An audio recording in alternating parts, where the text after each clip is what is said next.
Cinebois to Cinemen 81.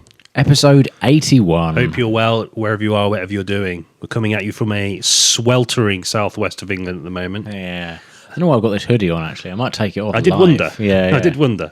I'm kind of, for the visual element of the podcast, that explains why I'm dressed like I'm about to partake in a Zoom job interview.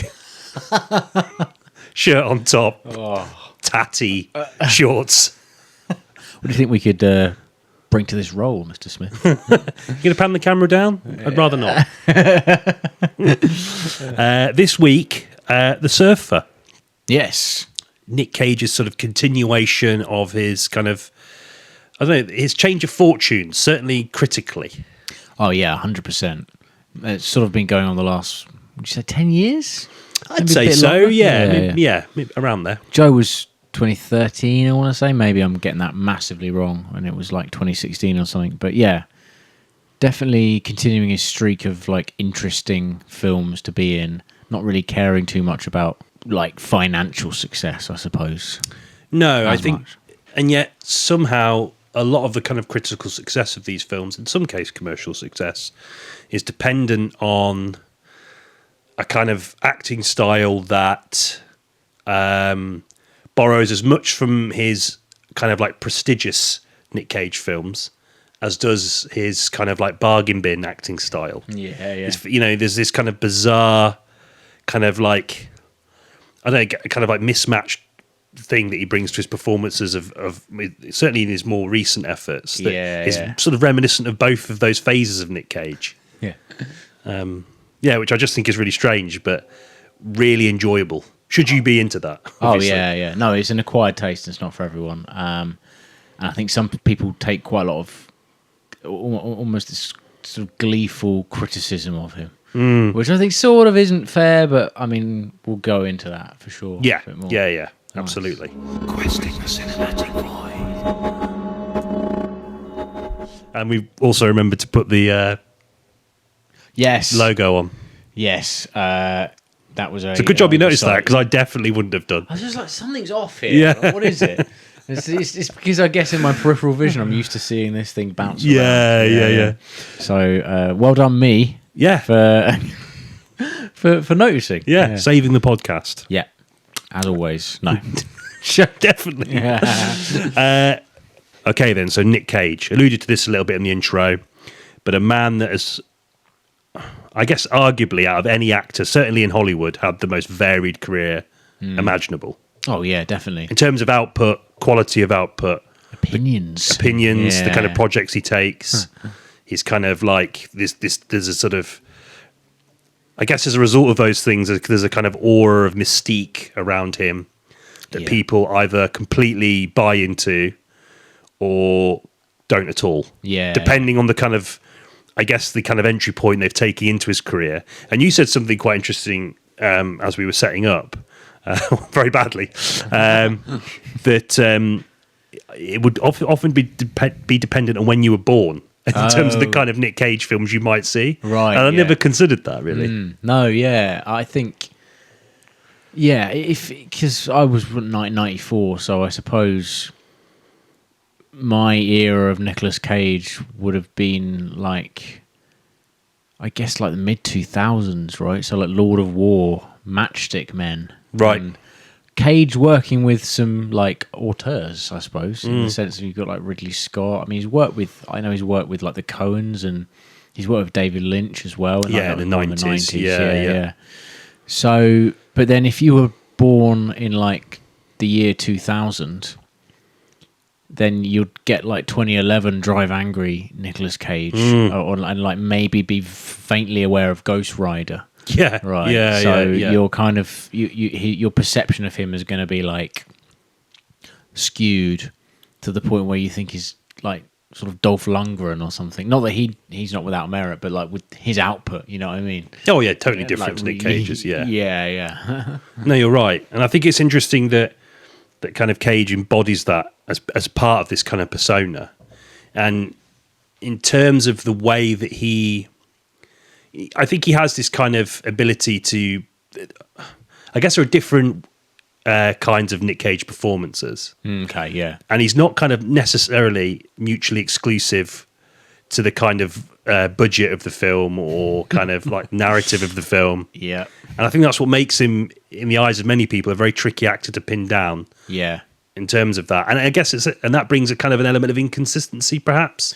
Yeah. That is obviously shared by his filmography. Has he won an Oscar? I can't remember. Yeah, Leaving Las Vegas. He won an Oscar for Leaving Las Vegas. Yeah. But then quite a lot of people will probably remember him from... There's a sort of scene in... You've seen Vampire's Kiss? No. There's No, a I've scene not where seen that, his actually. performance just gets... It's strained anyway in that film throughout. It's very theatrical. But there's a sort of meme of him like looking up and eyes wide, and he's talking like this, like, Right. that kind of weird, and it's just like bafflingly strange, and it became like a meme. So it was very popular in sort of earlier days of sort of internet virology, I suppose. Right, okay. Nicolas Cage, I think, was part of that early kind of Meme culture sort of thing. yeah, Definitely. the internet, Yeah. the internet for entertainment and for sort of unusual entertainment, like that kind of thing. Yeah, yeah. As opposed to just sharing information, and it sort of became a haven for off-kilter comedy, I suppose. And he was part of that, I think. And that's down to his like bizarre. I've seen all of Vampire's Kiss, actually. My friends from secondary school, like sort of based on that meme, I remember we got it and we were like really excited for it. For that scene in particular, it was almost like we were watching The Room. Yeah. That was the kind of you kind of bought it to laugh at it, sort of thing. Yeah. Yeah. Which is the way you can treat of quite a lot of Nick Cage's films of that era. Oh yeah, definitely. Because obviously he had the 90s era Nick Cage. Obviously, I was born in 90, but obviously I wouldn't have watched those films in the 90s. Yeah. So obviously I would watch these. I mean, I think really when I went to universities, when I kind of uncovered the really good Nick Cage films, or at least the ones that are kind of like more critically revered, like Leaving Las Vegas, like Bringing Out the Dead, like Wild at Heart. Although Wild at Heart, you could argue, isn't squeaky clean critically. I think a lot of people view that as one of Lynch's sort of weaker movies. Okay, yeah, it's lesser known, yeah. Yeah, which I sort of don't really agree with. But, like, he's got that slew of hits, Raising Arizona. Yes. Oh, yeah. So, he's working with these big sort of high-profile directors who are obviously at the peak of their powers at that period. If you think about it, like all of those directors, you think Coen's, Lynch, Scorsese. I mean, obviously Scorsese kind of endures as very much like the rest of them. But in that late 90s, early 2000s period, it was a lot of gold from those guys, right? Oh yeah, definitely, yeah. The exception maybe of Gangs of New York. Yeah, that was like 2002. That's just long. I don't know.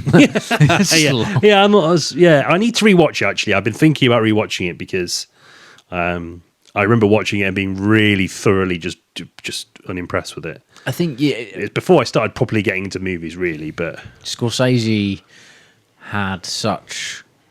was held in such high regard that a film like that from him was odd. It was unusual. That's probably where I was coming in from. It was like a 7 out of 10. It wasn't a bad film. It was really long and like kind of epic-y and bravado everywhere and like very, very expensive looking. Which for Scorsese, I mean, I know his films can be expensive, but he wasn't known for making films that... He is now. Yeah.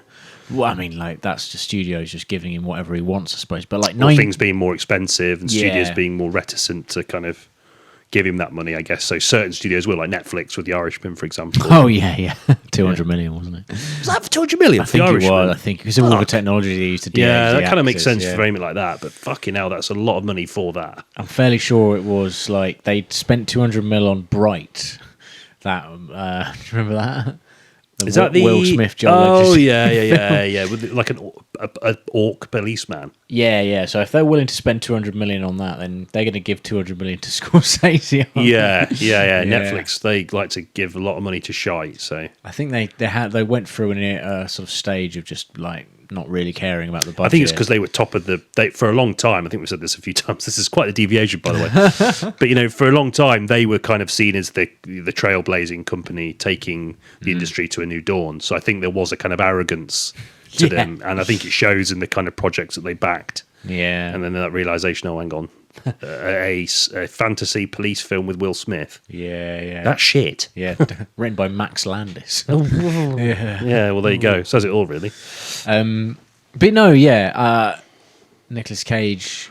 Yeah, the point is that he's worked with he's worked with the greats, right? I mean, he's related to a great, right? He's related to Coppola. Yeah. I always forget that. Same, yeah. It's probably because a lot of Coppola's sort of family have done quite a good job of going, at least sort of probably using the Coppola name as a springboard, but they're not really referencing it a great deal in their day-to-day career, right? I think because I wouldn't have known. I weirdly made reference to this last week, like Jason Schwartzman. Yeah. Another one. Wouldn't have known had I not been told. No. Yeah, but I think for Nicolas Cage, his career it's varied enough to not just be like nepotism. Right, this is just unlike arguably. Although I think Sofia Coppola is a fantastic filmmaker, I think in the early days it's a lot easier to accuse her of that, right? Than it would have been Nicolas Cage. Yeah, it's strange to think that given sort of how eccentric he is as an individual. Yes, there is obviously something grounded about him, despite the fact he does have this kind of feel about him that I don't know. It's strange because when you think about things like Tom Cruise, who obviously has that as well. But people, obviously, I think Cage is far more endearing with his eccentricities than people like Tom Cruise ever were. I think he's better embracing it than Tom Cruise is ever going to be. Although I know Tom Cruise is in Tropic Thunder, and he kind of, to an extent, was riffing on his status. Although, I don't know, maybe he wasn't. I think he was more playing a sort of Weinstein type in that film.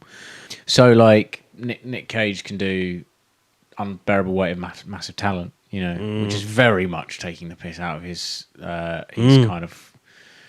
the way he's perceived as an actor. Yeah, his public persona, and it's very... I mean, I haven't actually watched it, but judging from the trailer, it looks like that's exactly what it was doing. It was actually probably leaning on it a bit too heavily. I think so. I think that was the kind of problem with the film, broadly speaking, and I think it's something I really want to get into later as we kind of get closer to The Surfer, but I'll just briefly mention it. And we'll bookend the discussion with it. But I do think there is a kind of sense that when we reflect on Nick Cage's career, and certainly in terms of the choices that he's making now, it feels as if there are a lot of films that are riffing on that kind of self-awareness of Nick Cage. Not just in the sense that he's kind of making these statements about his career, like he does in Unbearable Weight of Massive Talent, but like there's a kind of awareness of that kind of acting style, which is kind of like a fusion of highbrow and lowbrow. Okay, yeah. And finding projects that can facilitate that. It almost feels like if there's just projects being constantly written for him. Yes. Which I'm not saying is a problem, because, when it's done well, like there are elements of The Surfer, moments where that is done really well. Oh, yeah. And it's really funny. Yeah.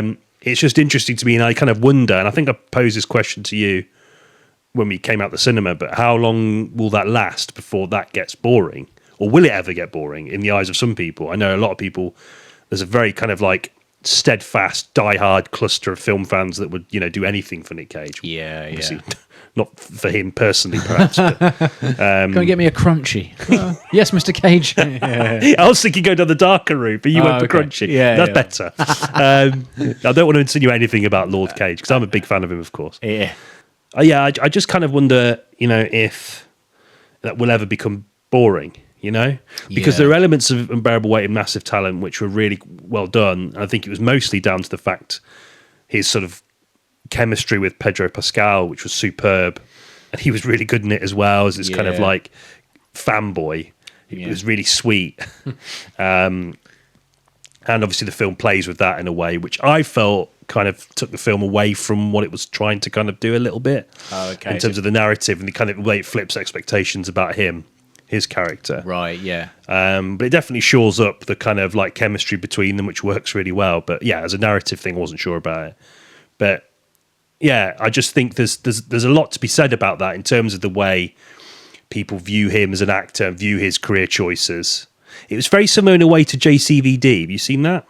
I still haven't watched it yet. You've mentioned it in the past, in that it's a kind of very meta look at. I would say JCVD is a better example of that kind of movie. Yeah, okay. I think Nick Cage, I would say that Invariable Weight of Massive Talent's probably a lot easier in the eye and probably more fun than JCVD. But I think JCVD does sort of handle that balance well. And I think there's maybe a bit more in that because Jean-Claude Van Damme was never really seen as an elite actor by anyone, really.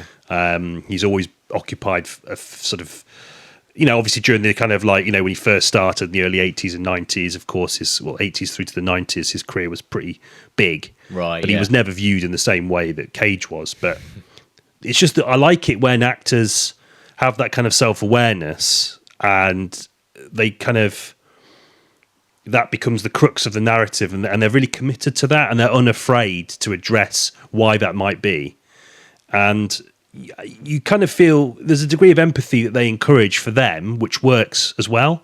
But also there's they're not afraid to admit a little bit about themselves and the choices that they've made and how much hubris or sort of moments of weakness sort of played their part in sort of giving people these roles and then leaving them to kind of like try and figure out where their place is in the world, and do people view them as artists? And because that's such a common argument within the world of cinema as a kind of primarily capitalist enterprise, where's the art in all? And it's easier to see that in some movies. Yes, and I think that's probably part of the reason, well, definitely part of the reason why Nick Cage is such an interesting figure, because he skirts that line so freely.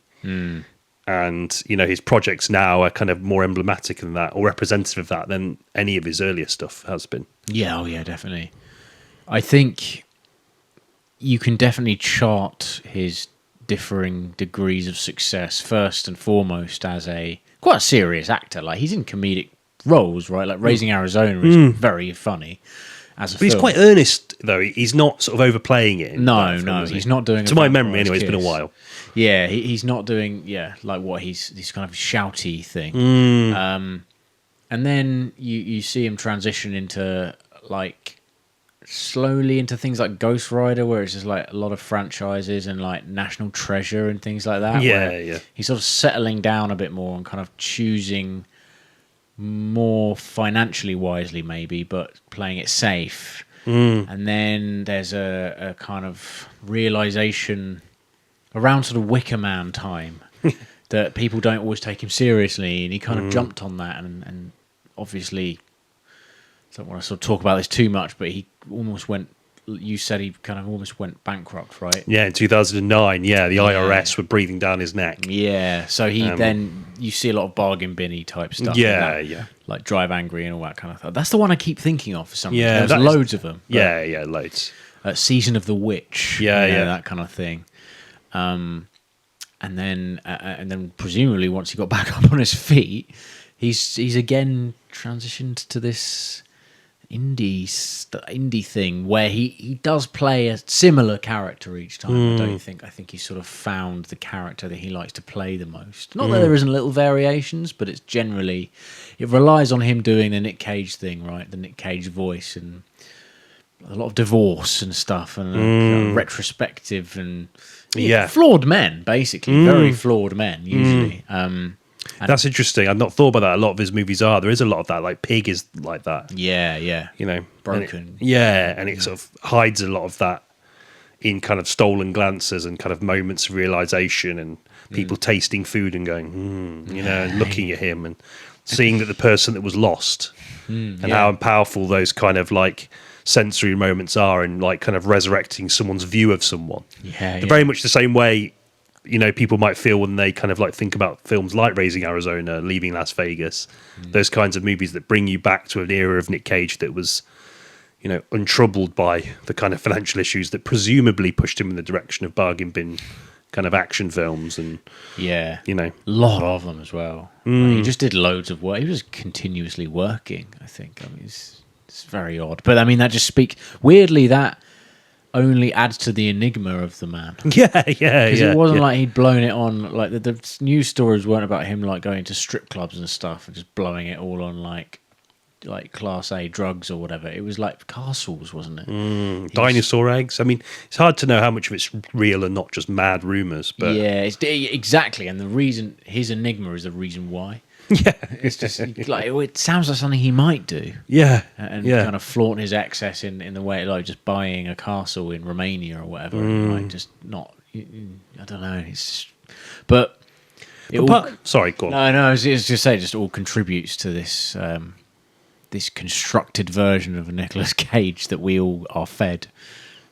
Yeah, But part of that excess speaks to, I think, more broadly about the kind of attitude that we have to the Hollywood superstar.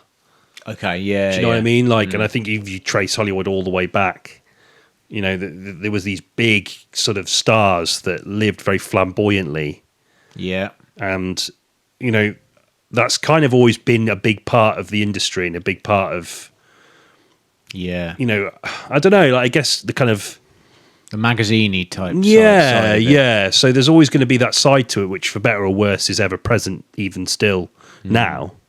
Although I don't really ever remember seeing Nick Cage in the front of Heat magazine, for example, but which is interesting. Yeah, Is it? I don't know. Well, I don't know. If you have, you know, if anyone has seen him on the front of Heat magazine, let me know. But maybe. Yeah. As far as I'm aware, I'm not a subscriber. no, I don't keep abreast. But you know, I used to sort of, you know, you'd kind of know who was in kind of Heat's orbit of interest just by going into shops. Yeah, you'd glance. to You glance at them and go, oh, it's the same old sort of people. Yeah. Victoria Beckham again. Yeah, Peter Andre. Yeah. Who, by the way, has a film coming out Does he? that we need to definitely do Will on this do. podcast. What's the gist? Is he? He's come under flack for it. Has he? Yeah, it's not. I mean, you know, it's not great, really. He plays. I think it's like going to Jamaica, and he dresses up like a sort of Rastafari. Oh, I've heard of this. Yeah. Unsurprisingly. Unsurprisingly, he's come under flack for it. So, yeah. there's something in that. I think that would be a great episode. Yeah, definitely. Yeah. Although I don't know how much we could talk about the career of Peter Andre on a film podcast. The lack of film career, maybe. Really talk short about episode. films he hasn't been in. Yeah. Maybe we should cast him in a few things. Yeah. Nick Cage films. Yeah. Actually, I The think Surfer would have been better with Peter Andre in it. that actually isn't a bad idea. As he's Australian, I mean, it makes more sense. Yeah, doesn't that's true. Yeah. it? But then I would sort of understand the disdain for him a little bit more than Nick Cage from the locals. Perhaps. Yeah. You'd be on their side from the start. Wouldn't you? Yeah, interesting. Anyway, Nick Cage not on Heat. No. He's not fertile. He's not. Well, he might be, but just not in the way that original comment implies. Yeah, no, not in the way that like cats and dogs. Yeah, he doesn't sort of like. He doesn't sort of like rub his bum on fences and meow at people. Yeah, you know? no, he's not all about that. I mean, he is eccentric, but I don't think he's that eccentric. Well, it's funny when you said the Heat thing. I was like, that's one thing he's never been is a sex symbol. Would you disagree with that in the early days? I think early 90s Nick Cage might have been. Really? Okay. I'm talking yeah. Wild at Heart era Nick Cage. He was quite a handsome fella. Yeah. Quite a sort of sweaty movie, I suppose. Yeah. There's that bit with Sherilyn Fenn. Yeah. But you are right. He's not a Hollywood hunk. No. He's not like Brad Pitt, No, for example. yeah, or DiCaprio. Or I mean, it might be unfair to compare him to that, but that again, it kind of brings me back to that thing. Like, even though he was like a sort of emblematic of this kind of like, you know, Hollywood superstardom, he always kind of felt like he was peripheral. Yeah, definitely. Even, you know, like not just because his acting style, but his just general persona. You know, he didn't draw the kind of fanfare that would put you on Heat magazine, like Brad Pitt, like your Leonardo DiCaprio's, these kind of people that, you know, for one reason or another, you know, were sort of in the crosshairs of that kind of like trash media. Yeah, like out partying, like paparazzi snaps. Right? Yeah. You're not going to want a picture of Nick Cage just like trying to eat a veggie burger or whatever. Like it's just going to be odd.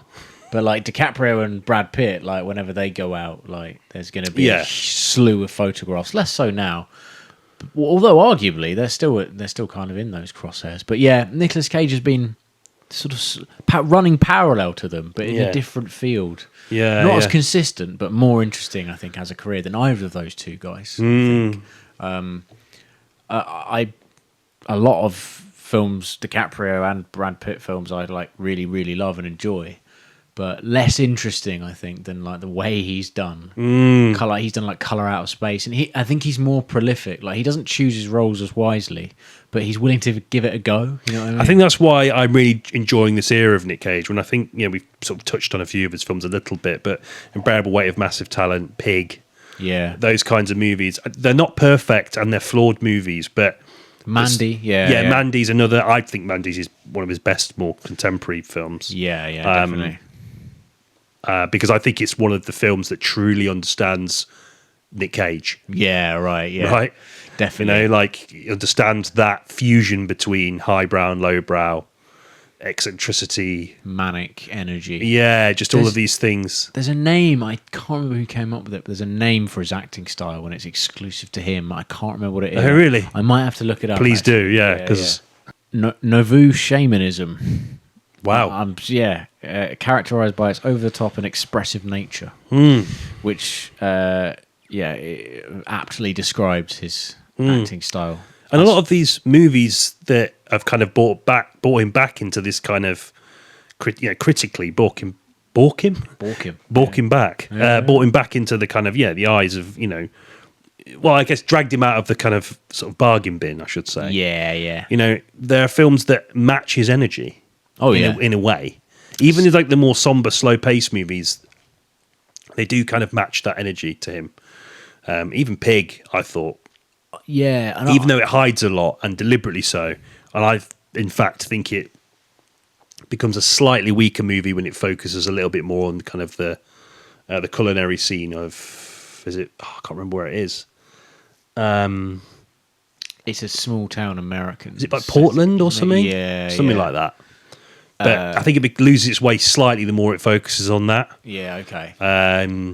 But like even those films, there's a quiet majesty to them, and that something's going to burst eventually. Yeah, definitely.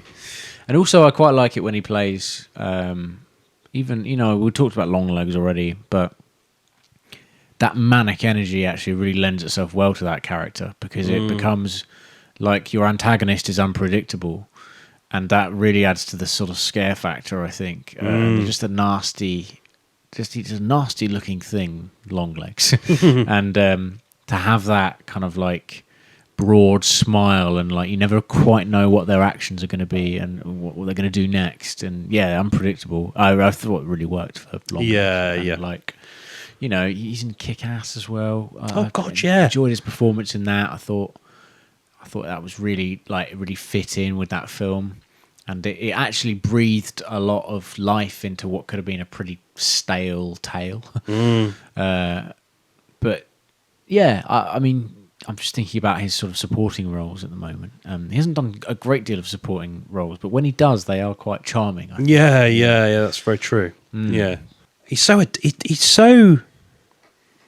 he really can do does he transcend genre? Yeah. Would that be a fair thing to say? Like you've sort of just, we're just sort of trying to rattle through a few of his films and Face-Off. Yeah, Face-Off. A great action film that has a kind of inherent wackiness to it within the fact that it's so earnest about the silly sort of face thing. That's right. Yeah. And it just works because it's Nick Cage and partly because it's John Travolta too. Again, it's a good supporting role, like The Rock as well. He's in that, and he's a supporting character in The Rock. Con Air, who can forget that? He's, these are all '90s films, and Con Air's like that's him saying, I can muck in the best of them as well. Yeah, I'm not just some kind of like flighty sort of independent cinema darling. Yeah. I can do like mullet ridiculousness. I can hold my own as an action hero. Yes, films like Knowing, which was like not very well regarded at the time, but like a small sect of people really, really defend that film for some reason. It's an Alex Proyas film, the guy who did like iRobot and The Crow and stuff. Renfield, I'm just looking at his filmography now, and there's so many different genres. You've got like action thriller, you've got western, you've got comedy, you've got horror, you've got like all sorts. Like meta-narrative superhero films, like he was in The Flash. I know that wasn't very good, but it was only very briefly. But like as the Superman that never was. Yeah, that's right. Yeah, and he's nearly cast as Superman as well. Like that. So it shows his charismatic side as well. Completely. There's something charismatic about that kind of uncertainty, the kind of uncertainty that he brings to performances or his general persona more broadly, and how that bleeds, almost sort of kind of distorts the line between reality and the kind of characters that he inhabits. Yeah, definitely. He truly is his own brand. You know, there's very few actors that can speak of a body of work like his, so there's crossed cultural boundaries like his, and still come out of the other end looking fairly reputable. Yeah. You know. Yeah, there's not many. I can't think of any actors like him that have done that for such a long time. No. You have actors that make comebacks, and then a lot of the time they don't sustain those comebacks. No, quite Mickey often. Rourke. Yeah. I'm kind of. Unfortunately, I feel like it might be happening to Brendan Fraser as well a little bit. Like, right. I might be wrong in that. I mean, he might be in quite a few things that are just up and coming, but yeah, Cage is a different beast. An uncaged beast, you might say. Yeah. No, he's also really passionate about movies as well. Like, you watch him talk about films and interviews, and he really cares. And his taste is really varied and interesting. And that's really good. I'm really pleased about that because he's taking it seriously, despite what you might think from some of his performances. Like, he does love it. Yeah, it almost kind of skirts on a kind of like pretentiousness, which is really funny given the kind of films that he's been in. Yeah, and that's something that Unbearable Weight of Massive Talent kind of riffs on a little bit as well. Right. Okay. There's this kind of like, a desire to return to the top, be this big guy, but he's almost insufferable. Certainly at the start of the film, to the point that like his family is sort of don't dislike him, but it's a kind of sizable enough obstacle. Okay. Right. Yeah. Do you know what I mean? That's kind of caused him problems in the past, romantically and kind of professionally. Oh yeah, there's like a kind of ego thing going 100%. Yeah. Which he's been accused of in the past as well. Egomania. Yeah, definitely. Yeah. I mean, I think that might have been all to do with the spending. But yeah, it's just like he's kind of weatherproof in a sense though, which I really admire. And he's been in some films that I used to watch like a lot, like Lord of War. I know I keep talking about it, but like I think his performance is quite good in that. It's very post Goodfellas, Lord of War. Like the way the narrative is structured, it's like little vignettes of time that sort of chart this arms dealer's rise life. And fall. Yeah, and they do the thing where they just cast him in a role when he's in his like late teens, which is quite funny because he's just clearly not that old. Yeah. And his brother's Jared Leto as well. Yeah. It's coming back to me. But I enjoyed him in that, and he. There's some tender moments in it as well, and you just get reminded about like with a good director, he can pull it out of the bag and make you forget that it's him still, despite the fact that he's got like an acting style named after him. I think he might have coined that term himself, actually. Fucking A. Yes. Go on then. 3 of your favourite Nick Cage performances, 3 Nick Cage films. Right. We probably should have planned this, but we're off the cuff, which I think is all the more thrilling. Yeah, all right. Yeah, nice. I like it. Do you want to go first or should I? I asked you, so you go first. I also want more time. Okay. I will. Sorry. I'll go with Lord of War for my first one because of the aforementioned performance. On the surface, it's a classic standard Nick Cage performance, but it's plonked in the middle of a film where it really fits. Yeah. And his personality lends himself really well to the character. So we'll give it to Lord of War. I will say Raising Arizona because his work with the Coens, and like the Coens are quite irreverent at times, and then that marries itself very well to his. Yeah, for sure. Yeah. And he's dampened down enough for that film to speak for itself stylistically as well. Yeah. Yeah. It's not overwhelming. Nicolas Cage. No. Yeah. And my third choice at the moment, I was going to go Kick-Ass, but I'm starting to think maybe Matchstickman. Okay. Have you seen Matchstickman? No, I haven't, but I know it's like a couple of like Ridley Scott's films of that era that have been kind of critically revisited. Yeah. It's just a film, and I didn't watch it because I had any kind of preconceptions I wasn't going to enjoy it, but it's just one of those films that just disappeared, right? So it's understandable that you perhaps might not know of it. He plays a very paranoid guy in it. Right. And it really, really works. Okay. Yeah. He's like a chain smoker, and he's sort of like He's jittery, like everything about it, and you're with him the whole time. Like like it's his story. Yeah. It's like a kind of crime caper. Okay. But yeah, he's just like a big ball of anxiety in that film, and it really helps with the energy. And because Ridley Scott, I think, with those kinds of movies, can lapse a little bit into mediocrity. But yeah, this is brings it back up to a sort of 8 out of 10 again. Yeah. Okay. Matchstickman numero Nice. Three. Barely speak My English. third pick. Yeah. Yeah. Nice, man. Very good. What about you? Face Off. Yeah. Okay. Third. Nice. I think what I love a lot about it is that I think obviously everyone talks about John Woo's kind of balletic gunnishment, and rightly so. He's one of the greats for it. Obviously, Hard Boiled for me is one of the greatest action films, one of the greatest films ever made. Yeah. But the more melodramatic elements of his filmography really work in that period of Hong Kong filmmaking, and I think there's that element that struggled to translate when he came to the West. Yeah. But I think that what you need for that kind of to work is you get someone like Nick Cage and have him fight against John Travolta. Yeah. Right. And it combine that with the gunnishment, and you've got yourself a movie. Oh, it is great, and it's silly. Yeah. It's really well put together, but it kind of embodies what can be great about action movies is that lack of seriousness, combined with the kind of finesse. Okay. Yeah, I love that movie. Again, this is sort of off the cuff. Bringing Out the Dead.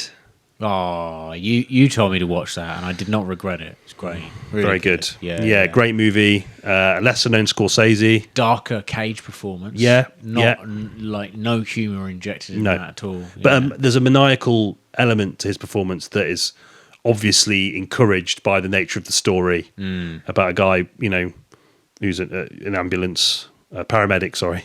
He's not an ambulance. He's actually an ambulance in the film. A sentient ambulance. Yeah.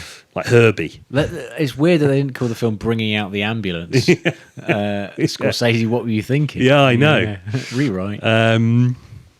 It's just, there's a darker side to that kind of that sort of Nick Cage intensity, which is often played for laughs, and it's certainly more so in his later career. But Scorsese takes something else out of it and makes it quite dark and depressing. Yeah. But it's a really fantastic, moody little film and a real gem from the early 2000s. Yeah, 1999. Shit. Yeah, that film is like Dark Circles Under Your Eyes, the movie. Yeah. Cage really helps with that because he is quite a striking face, I think. Yeah. Nice. And then this is in no particular order. What would be my... Not National Treasure Book of Secrets, is it? Fuck, I've been rumbled. I'm going to say Mandy. Oh, okay. Nice. I just think it was... there's lots of reasons why, but I think, like we sort of alluded to probably quite a lot in our sort of the discussion about him, is that he's... it's a film that matches his energy, and it's... I think without deviating too much from he's an essential part of the film in terms of the energy and the kind of the stylistic exuberance of the movie and its merriment to the kind of to the genre, the horror genre. But I think, one of my kind of slight gripes towards some of these kinds of films in this kind of, in his return to form is that, the focus on Nick Cage almost derails the other elements of the film a little bit. Okay, yeah. And I don't feel that with this movie. I think it's, a perfect blend of both. Yeah, that's a really visually striking film. Stunning. And it was a really great experience at the cinema. I watched it at the Watershed when it came out. Oh, yeah. And it was just it reminded me of why going to the cinema and having that communal experience is great. Not that obviously staring at a big screen isn't great. We've always been, we've always sort of obviously banged on about that. But sometimes you can get quite disillusioned with the communal experience of film watching because, you get people talking and lots of other sort of twatty behaviour. But that was an experience where it was just like everyone was laughing and with each other and people turning to look at each other and going, what the hell's going on, that didn't know each other. Do you know what I mean? It's just like one of those things. And I just think, that it was just one of my favourite cinema going experiences in recent memory. Oh, nice.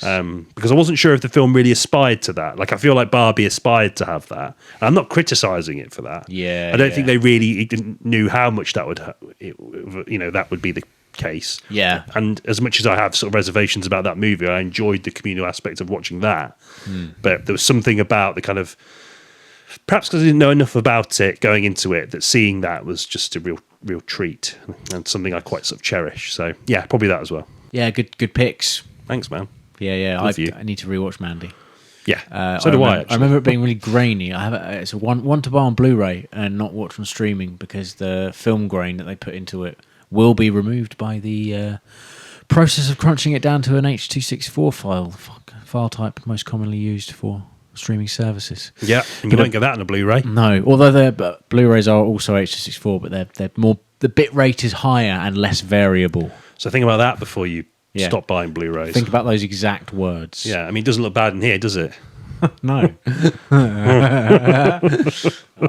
No, I love it. I've wasted. No, you haven't wasted a penny, mate. In fact, I'd say you need to spend more money on Blu-rays. Thank you. Yeah. I needed that. Someone to help me pull the trigger.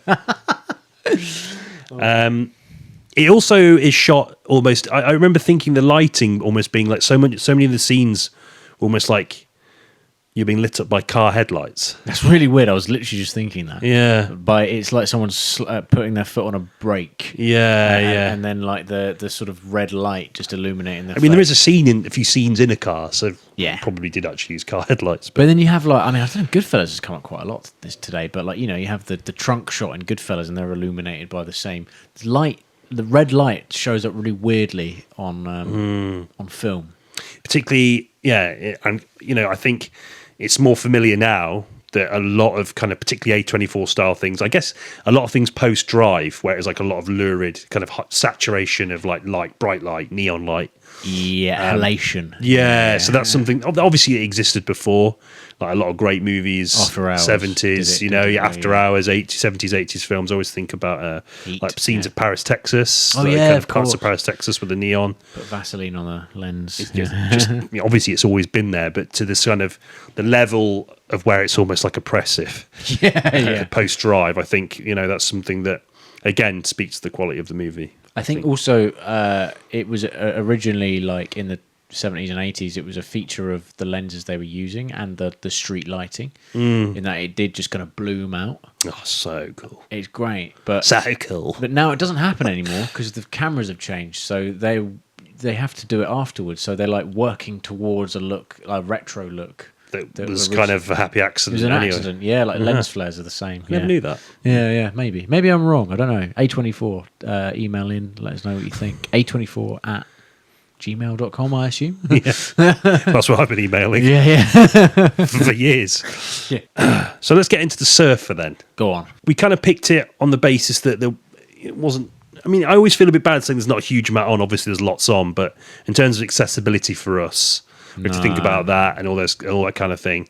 But I didn't really have any, sort of a great deal of knowledge going into it. I had a feeling it would be the kind of continuation of Nick Cage's sort of ascension to critical glory. But again, I obviously the title gives little details away, but I really had no idea what to expect going into it. Same, I didn't know anything about the plot or anything. And a lot of my preconceptions were based on what we've already kind of talked about regarding that kind of one of the key sort of stylistic and narrative decisions that seems to be made in a lot of these movies is that they want to kind of put Nick Cage front and center and almost have him being this kind of like energy source that emanates throughout the movie. Yeah. So right. a lot of the kind of things that Nick Cage does that we know he's done because of that kind of that varied career that we talk about, that high energy, that specific kind of acting style, that ability to bring pathos or whatever to characters amongst all that.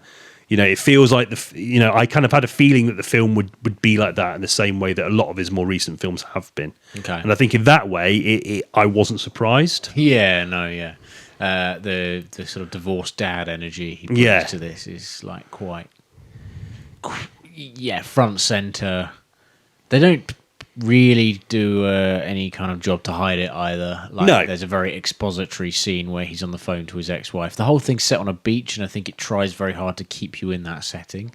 Like it's in which I limbo. think was one of the really good things about it, actually. Yeah, but they also have to do an obligatory expository phone call to the ex-wife kind of thing where she's talking about a new bloke, you know. Yeah, and she's pregnant. Yeah, that's Yeah. right. Yeah, and then Spoilers.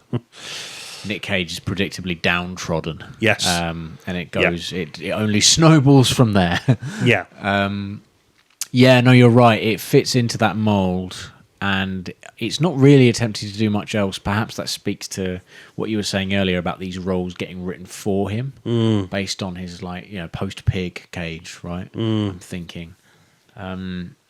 I mean, post Mandy, even. Yeah, maybe post Mandy, because that was another turning point. I think so. Yeah. Sizable, yeah. Where people took him very, very seriously again. Yeah. Because there was still a hangover from, like when he was in films like Stolen, that sort of thing. Yeah. Really badly photoshopped posters, if I remember. I think the stylistic approach to the film helps massively, and the sort of the Nicolas Cageisms that happen in it, for the most part, do sort of land. Agreed. Yeah. There's a few moments where I thought, is this a bit strong? Yeah. Should it be more subtle? Because it's kind of a mystery. Like, why are we not leaving this car park? Right? Why the things that are happening around him are increasingly almost supernatural. Yeah. They end up sort of not being that way, but there's a lot of quite overt narrative imagery, and it sort of starts having a bit of a bearing on the plot. So, yeah, I don't know. What Yeah, I mean, yeah, it's interesting. I mean, so the film is kind of like you said, like a one location shtick, isn't it? Yeah. Nick Cage, Car park. So his character, car park, beach. Yeah. But that area, Australian beach. beach. So Nick Cage is someone that was his character in this film was born in Australia, moved to America at a young age. There's a mystery around why he left Australia. He's returned to Australia, worked hard, and is trying to buy a family home. Yes, that's right. Obviously, like we said, divorced wife, son doesn't seem that happy in his company. He's obsessing about going to surf this kind of, I don't know, surfing technology. I think it's pretty obvious now. Just the conditions on that the I don't beach. go surfing. Yeah. Even though I've never explicitly said it, I think one look on the YouTube, and I do encourage the viewers to do, listeners, sorry, to do so. You will go, yeah, he doesn't go surfing. He doesn't do a lot. So he's obsessed with that. So he's obsessed with surfing this thing, and he's met with hostility by a group of kind of very stereotypical, kind of quite muscular, surfery, sort of Australian surfer types who are very hostile. And like toxic men. Yes, men who ultimately are Andrew Tatey. Yes, very vibes. much in the vein of this kind of Andrew Tate kind of reconnect your masculinity, which seems to be dependent on you kind of this kind of really kind of historically inaccurate view of man's primal past. Sort of reconnecting with that.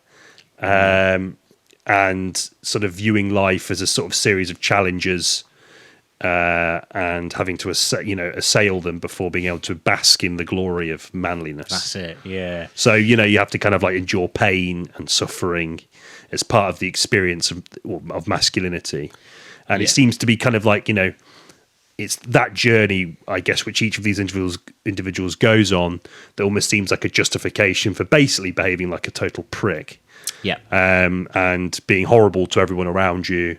But they're almost, but because all of these men, and there's something to be said about this, I think, which is, I thought the film handled really well, and quite subtly, actually, was how seamless that kind of philosophy can kind of take root in places of business or positions of power. Yeah. Such as, the police force. or particularly, I mean, not so much the focus on the police force, perhaps maybe in the context of the film, but places of business, estate agents, real estate. Yeah. So with this kind of attitude of being a shark and a salesman and a killer, even at the expense of kind of like, your community and what they might need. Yeah. There's a kind of, there's a sort of symbiotic relationship between this kind of twatty, hypermasculine bullshit and the kind of salesman thing, or having any kind of power and under any guise, and being able to weaponize that for your own gain. I've spoken for a while now. No, you put that really well. But totally right. Yeah. And I think the film handles that really well. And Nick Cage comes up front with that. So he arrives at the beach as a man that's got, he's got a very kind of high, he's obviously quite wealthy, not super rich, but wealthy enough to own a flashy car. He drives a Lexus, Lexi, plural. And he's trying to see off this deal. As the film progresses, his interactions with the locals, many of them apologists for this group of blokes on the beach, help, basically put him in a position where he loses his rank in society. Yeah. But only on this beach. That's it, yeah. And he refuses to leave because of his sort of stubborn nature. Yes, his refusal to give up on this dream. Yeah, which you start... at the beginning of the film, you kind of think, oh, it might happen for him. And the film might end with him in this house, right? And his son with him. But like as the film goes on, you start to realise that it may never be going to happen for him. And it was all sort of in his head. And the film does quite a good job of playing with that. Yeah. Of like introducing you to a character who by at face value seems to be doing all right, a flawed guy, but like he's successful, and then that gets sort of stripped away. Some parts of that stripping away I thought went on far too long. Yeah, I think the film could have been probably about 10 minutes shorter. Yeah. There's a lot of him just wandering about, like it was really funny in part. Yeah. So as the film goes on, and he loses that kind of role in society, and he just gets covered in stains, and he's increasingly like hungry and thirsty, and he like has to live in this kind of other homeless man's car. Yeah. Like he's like walking up to people in the car park saying, I need to speak to my broker. Yes. Which is the kind of thing you imagine hearing. I think, it's the kind of thing that you might hear someone who is in a difficult time saying. Yeah. And there's kind of like a sadness to that in real life. But Cage manages to delusion. kind of... the delusion. And yeah. Cage kind of makes that quite funny. Yes, he does. In a way that not a lot of actors probably could, actually, thinking about it. Yeah, that's true. It's a tough sell. Yeah, it is. But he's good at that, isn't he? He's always been good at that kind of like desperation. But like desperation with a twinge of comedy in it. Because I don't think you were ever meant to like this guy like hugely, at least at the beginning. You kind of...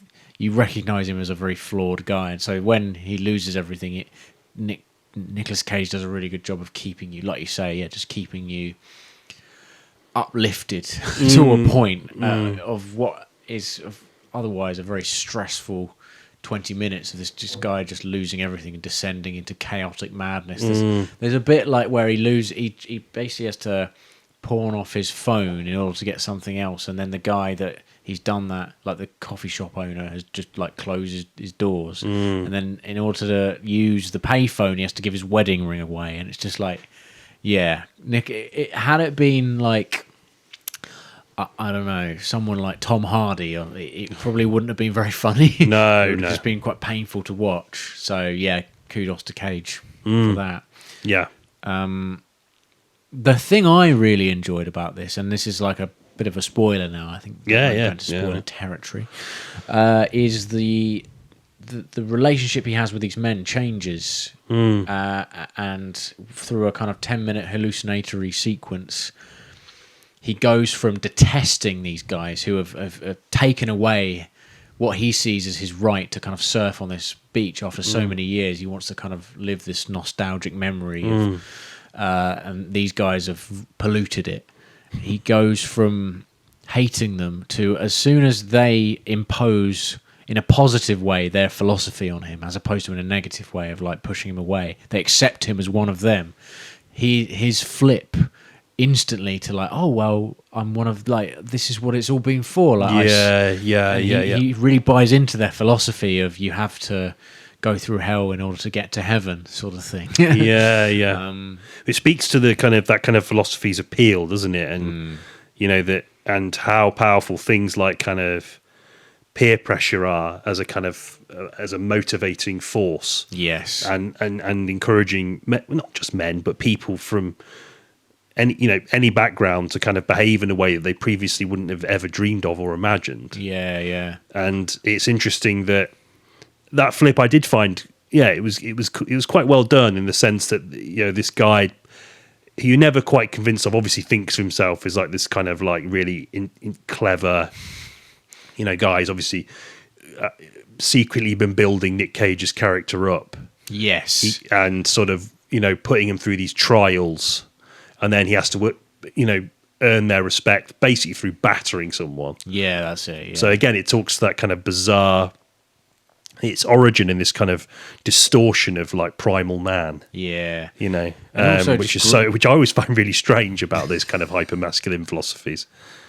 I do think for people whose core values aren't always as steady as they might even themselves think, you can see how being accepted into a group like this might appear like a sort of, they'd be delighted, wouldn't they? Because even if previously they kind of harboured a grudge towards like those kinds of guys, as soon as they say, "Oh no, come in, like you're one of us," like I can imagine that being quite hard to turn down if you were sort of previously intimidated by them. Particularly, because that intimidation doesn't really go, and that's another thing that's central to this kind of philosophy that they have, is that it's not built on like loving, meaningful relationships. It's built on pressure and fear. Yes, which is never really like a good long-term strategy, and that ends up being revealed as one of the weaknesses of the philosophy. Yeah. Because when the chips go down and they're confronted with a situation where there's danger, there's no like care or compassion for one another. It becomes every man for themselves. Yes. Yeah. So that philosophy, which is openly encouraged, ends up being their downfall, and it collapses under the weight of them. Under the weight of any kind of external pressure, which is too threatening to ignore. Yeah. And it's also interesting, I think, that when Nick Cage does get in with them, he's not completely sold on it, because he sees the main sort of antagonist is having a sexual relationship with someone that is very young. Yes. It's almost too young. Yeah. And he's kind of like, well, that's fucking weird. Yeah. And then there's another character that he meets who's another sort of homeless chap who makes allusions to having his own beef with this gang of men, and it becomes apparent, spoilers, that he has suspicions that this guy killed his son, who was a really good surfer. Yeah. And that culminates in that kind of collapse of the kind of hyper masculine, ideology, and thus showing its sort of inherent kind of flaws and weaknesses, that it isn't really about supporting one another; it's about clambering atop of one another. Yeah. And there's always going to that incongruence will always be its downfall, because the person at the top is always going to benefit more. Yes, yeah. And he's using your anxieties or worries or fears against you for their own gain, Yeah, he handles it really well. It does, actually, yeah. It's one of the real strengths of the film, that exploration of that sort of, particularly I think it's quite prevalent in Australia, I think, that kind of like hyper-masculine. Yeah, I think so. I think it's a big problem in Australia.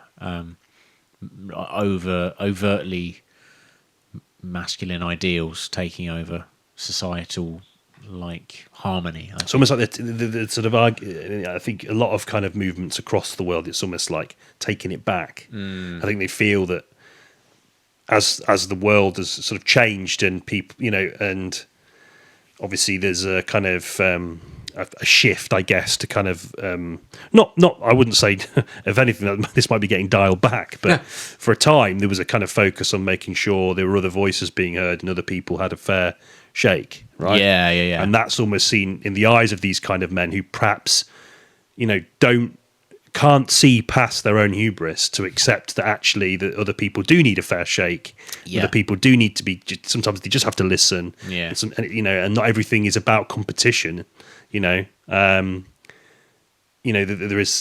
something about that, and that's why these kind of movements have sort of exploded. Is that there's a lot of people that obviously feel that they've been forgotten about. Yeah. And that's central to the ability to kind of scooping these people up and perhaps holding them in this kind of stasis for long enough before they can realise with the kind of things they're saying or doing that actually could be just unbearable for anyone outside of this very limited circle of individuals. I also thought the film handled really well the idea of kind of like sort of local tribalism. Okay, yeah. You know, which is, again, obviously not something that's limited to Australia, of course, limited to, you go 20 minutes down the road in any town or village, you might, you might sort of come face to face with it. I thought it handled that really well in terms of the idea that the power that's held is so fleeting, so transient, and so limited to such a tiny space in the world, and yet people can't acknowledge that. It's to that, if as long as they're in this area, yes, that's where they are. Power is absolute. Yeah. No, it did a really good job of that actually as well, because it could have been quite hokey. I think it could have been quite like overbearing and over the top of just like, but the presence of these men, you do feel it, even though it's a Nicolas Cage film and nothing is slightly kind of batty in that way. Like it does feel quite real at points. Yeah. Threatening. Yeah. And we've all been in those scenarios where you, like you say, you don't need to go far from No. Or even like if you move to a new place, like I think we've both been quite fortunate, but like you hear stories of like people that have lived there for a while. It's like you have to go through an initiation before being one of them, and that's just in like a normal suburban setting.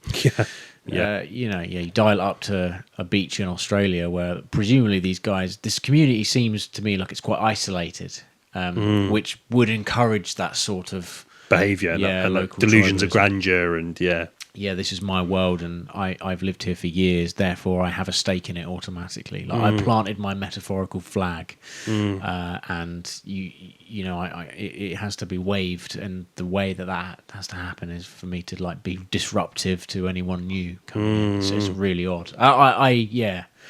It does deal with that really well, and the resolution of that's quite interesting as well. And I think it's helped by the fact that you don't ever leave the beach, so you always feel like you're slightly surrounded by these guys. Yeah. I think that's again why that single location really works.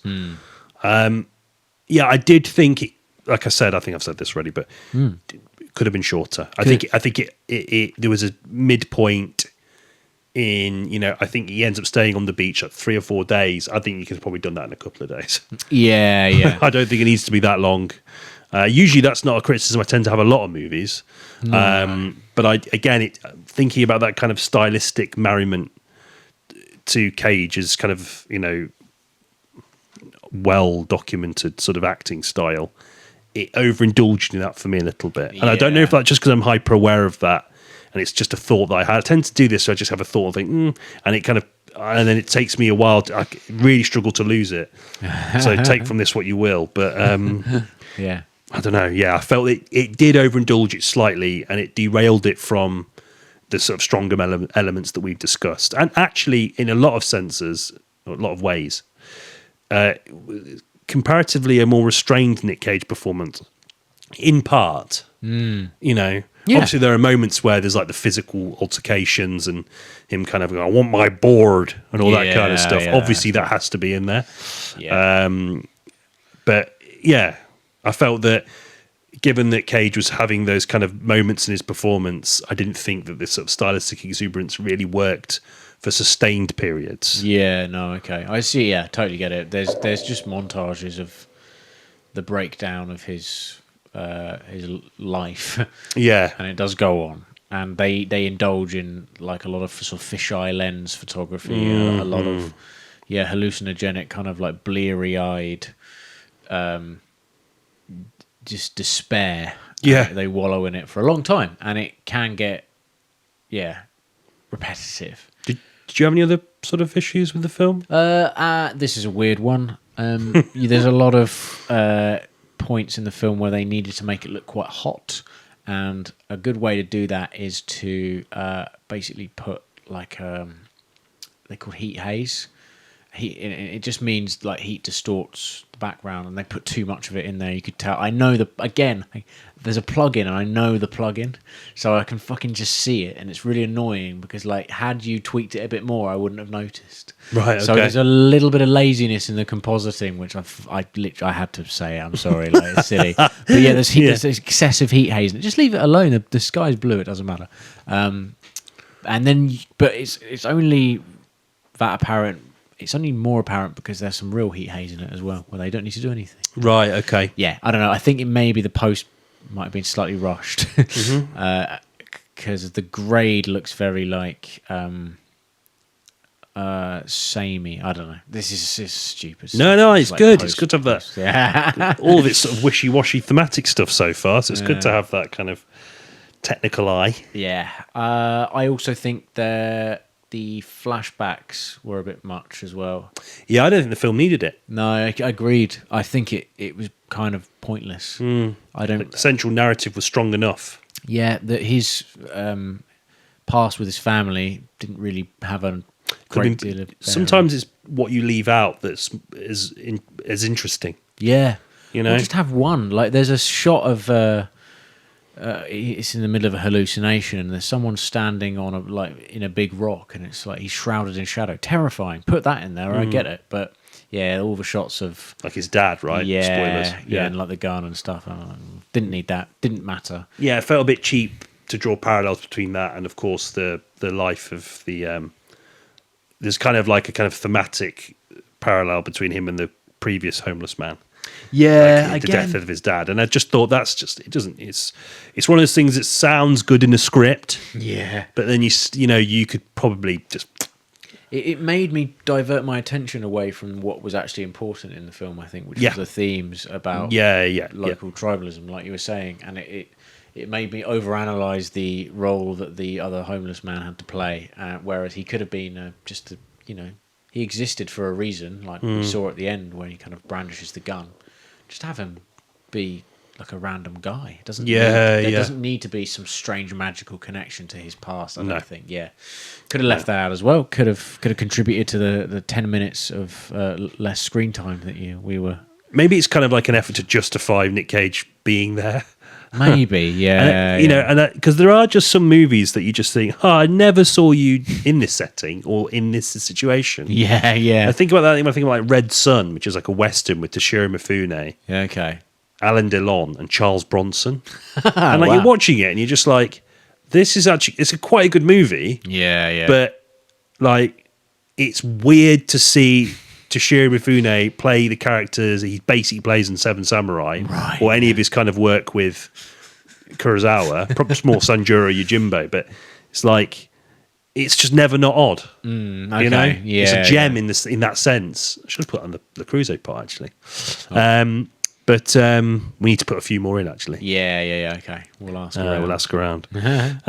But that's, I guess, part of it, and I think that's what makes this film quite interesting.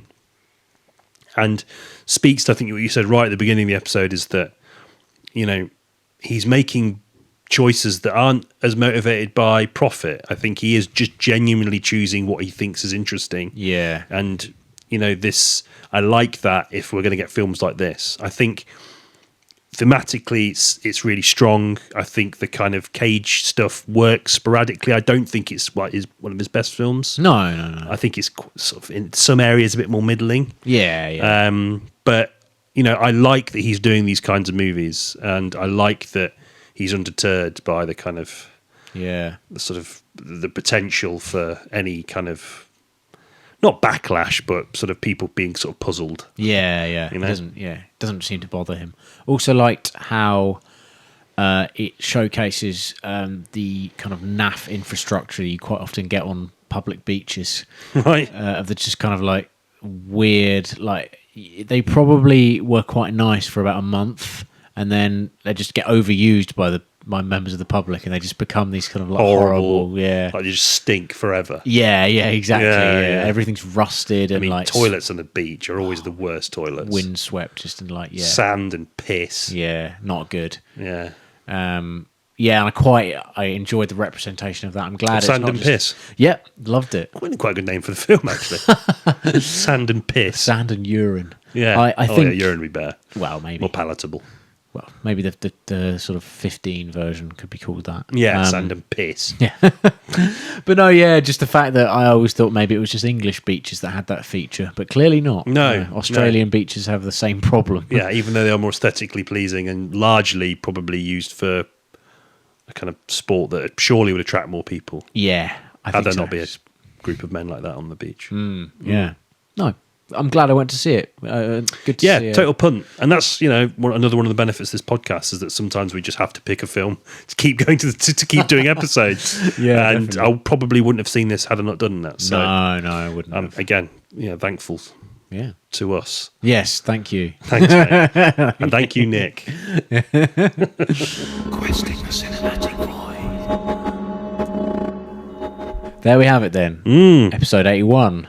The Surfer, Nicolas Cage. Makes me want to watch more of his sort of early 2000s output again. Even naff like The Wicker Man, like where it started to turn. Quite keen to see those again. Yeah, just see kind of like what your kind of own limits are with the Cagester. Yes. Because some people seemingly don't have a limit, Yeah. but I feel like I do. I don't know, it's weird because I love it. I love that about him. And we often say this a lot on the podcast, but that kind of fusion of high and lowbrow is so much about what I feel about what like American culture is about. Yeah. And I think Nicolas Cage is the personification of that. Yeah. But I just feel like once things start to become like self-aware and an in-joke, it loses its value a little bit to me. Or it Agreed. can do.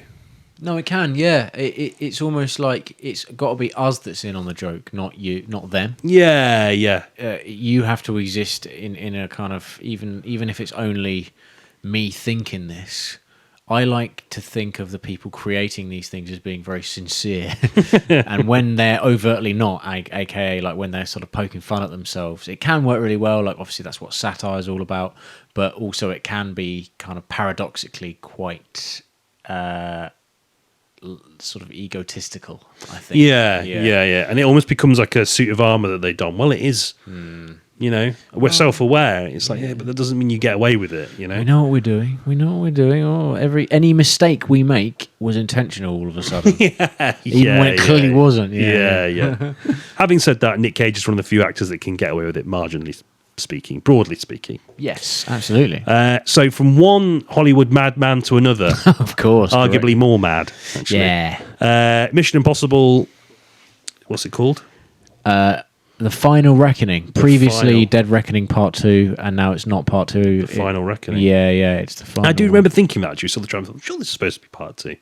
Yeah, they stopped. They sacked off the comparison because I don't think the previous one did all that well at the box office. So Interesting. it came out right when like Barbie and Oppenheimer were around. I think it just got drowned by then. Yeah, it was never going to beat that, was it? Yeah. I am well aware that we have already done an episode about Yeah, Mission Impossible. which one was that? Dead Reckoning Part 1. Now just Dead Reckoning. What was the one before that? Well, the Mission Impossible film before that, Fallout. My favourite one. Yeah, So, I like so that one. good that I can't remember the title of the film. No, I loved that film. I love the Mission Impossible film. So we've already talked about it. We've already talked about Tom Cruise. So we might not talk so much about Tom Cruise. Maybe just more about the Mission Impossible films and the franchise more broadly. Yeah. Where it sits in the kind of canon of Western action cinema. Nice. Because I think it is different in the sense that there's a scope. I think obviously there's been the revival of action cinema in the sense that John Wick's brought a kind of physicality that we've already remarked in a previous episode is reminiscent of Eastern action cinema. Yes. Whereas I think Mission Impossible, more broadly speaking, has stayed true to the kind of more Western style of action filmmaking, which is more about scope. Yes. And less kind of localized action sequences, more broadly speaking. I mean, I know there's a few sequences, of course, the famous one with Henry Cavill, Tom Cruise, and the really good martial artist who I can't remember the name of. Who The have one that in the fight. bathroom. Yeah. Yeah. So obviously they do borrow as much from, that as any other genre. But I think I'm rambling. No. I think that that it is representative of that kind of action cinema at its absolute best. Okay, yeah. And I love Mission Impossible franchise. Cool. So I love it. I love it so much. Yeah, I love it. Listen to that. Our previous Mission Impossible episode did quite well as well. So maybe okay. see if we can not as well as Denzel Washington. Yeah, I think that's like 6,500 and counting. Yeah, on Instagram. Instagram. Sorry, YouTube. Yeah. No idea. It's either one of two things for me. Yeah. It's either because it's Denzel or because we had Lee on the podcast. Ooh, maybe Lee's a draw. Yeah. Maybe we should I've done start Lee twice. hashtagging Lee Markham and hashtagging Denzel Washington. Just in every single one. Podcast. Yeah, okay. Including this one. And it won't be long before we start doing thumbnails like this in our videos. Oh, God. You wouldn't believe what we thought about Nick Cage's The Surfer. Yeah. And then our opinions written above our own heads. Yeah, in yellow capital writing. letters. Yeah. Ben owns Nick Cage in debate. Yeah. With himself. Yeah. Yeah. Oh, man. Let's start doing that. Let's do it. Well, let's not do it. Let's Sounds not do awful. That. That's shit. I wouldn't do it. I'm not doing it. Refuse to. Episode 200 we'll be doing it. Yeah, we'll have like all the merch. Yeah. We'll be clad in merch with caps. We'll have the caps on. I hate wearing hats, but by episode 200, I'll be well up for wearing hats. Yeah. Dale calling us sellouts. Yeah. And we kind of know he's right. Yeah. But we refuse to acknowledge it. Yeah. Oh. God. It's quite a terrifying window into the future. Maybe, yeah. Or it's just going to be like this still. Either way, I'll be happy. We're sweating in a squalid living room. But with 2 GoPros maybe by 200. Yeah. Maybe you could get a bit closer to our faces, which I'm not sure is to our benefit. We'll have to adjust the lighting maybe. Yeah. Eat less lemon drizzle cake beforehand. Yeah. More lentils. Yeah. Anyway, thank you for getting to the end of another episode. Thank you. Enjoyed talking about Nick Cage. Very much looking forward to talking about the Mission Impossible franchise. Yes. Hopefully we don't repeat ourselves too much, but as we've said before, since we've transitioned to the visual element, it's given us, at least in our minds, an opportunity to repeat things we've already said. This time you can watch us do it. So that legitimizes it as far as I'm concerned. Absolutely. But thank you as always. Take it easy and we'll catch you in the next one. See you then. Bye. Bye.